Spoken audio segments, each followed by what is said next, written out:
Have you ever thought that Hearts of Iron 4 runs way too fast on your computer?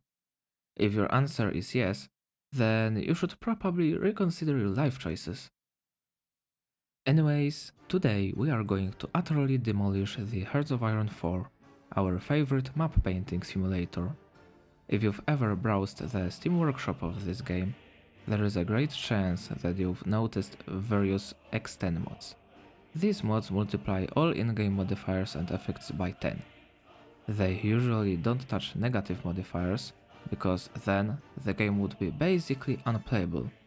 Just imagine playing with Division Organization modified by negative 100%. Before I burn down my PC, let's take a look at the standard X10 mod experience. As I said earlier, there are already many X10 mods on the workshop. Sadly, I couldn't find any that would be compatible with the current version of the game, so I've made one myself. Now, fire up the game and yeah, everything is multiplied by 10. National focuses, technologies, doctrines, advisors, etc. An amazing playground for broken strategies. For example, you can stack all the possible armor buffs as Germany to steamroll through all the enemies, but don't get overconfident. AI benefits too. As you can see, I lost almost all my tanks in one push against the Soviet Union. The X10 mod is chaotic enough, but let's raise the stakes. Welcome to the X10000 mod. Now it's getting interesting, as we spiced everything up by 3 orders of magnitude. To my surprise, the game hasn't instantly crashed, but it took significantly longer to load. The X10000 mod instantly turns up the chaos quite significantly. Thousands of factories pop up overnight, buildings are built almost immediately, and even the most peaceful countries start with their entire population conscripted into army. That's quite unusual, but the game still runs fine, albeit a little bit more laggy than normal. Oh, also, as you can see, we can achieve negative equipment production. Luckily, it doesn't affect our actual supply of equipment. Anyways, let's take a look at the statistics of our divisions, and oh man, they are high. Sadly, we still don't have enough soft attack to satisfy most Hearts of Iron 4 players.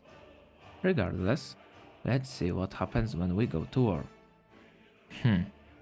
Attacking enemy causes my divisions to just evaporate. That's quite unfortunate. Thankfully, enemy divisions are also made from paper, so a little bit of good old artillery fire is enough to erase them from the face of the earth.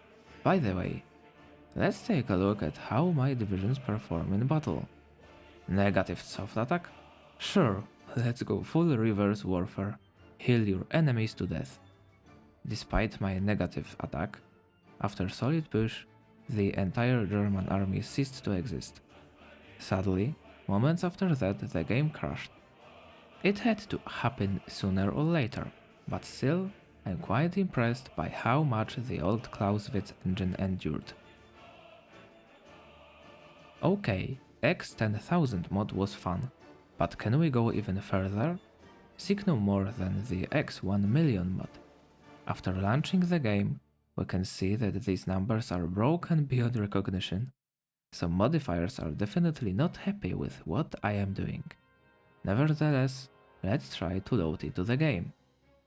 Initialization alone felt like booting a Windows 11 from an old HDD, but that's not a big deal. You know what is actually a big deal? The fact that the game runs at merely an hour every couple seconds. That's pretty much unplayable, as you can see. But let's try to actually do some fighting. With clever usage of our industrial companies, in only a couple of days we are able to research many technologies, boosting our army stats. Now, let's declare war on Germany. As you can see, battles are not even battles anymore, they are glorified staring contests. Only a few divisions can actually fight. On top of that, we can barely even push anything. Probably due to absurdly broken stats. Losses for both sides are almost zero, and you don't lose equipment during battles. I think it's safe to say that the game is pretty much broken at this point. At least, this time the game hasn't crashed, which was quite surprising. Finally, let's talk about how I've made these mods. As you can imagine, changing all of the values by hand would be a nightmare of a task, especially because the German focus tree alone has meager 37,000 lines. Because of that, I quickly wrote a Python script. It's not elegant, but it works. If you want to download it, you can find the link to the GitHub repo in the description below. I've uploaded X10 and X10000 mods to Steam Workshop as well, so if you don't want to play with code, you can just download these. Links are also in the description of this video. Okay, that's enough chaos for today. See you next time.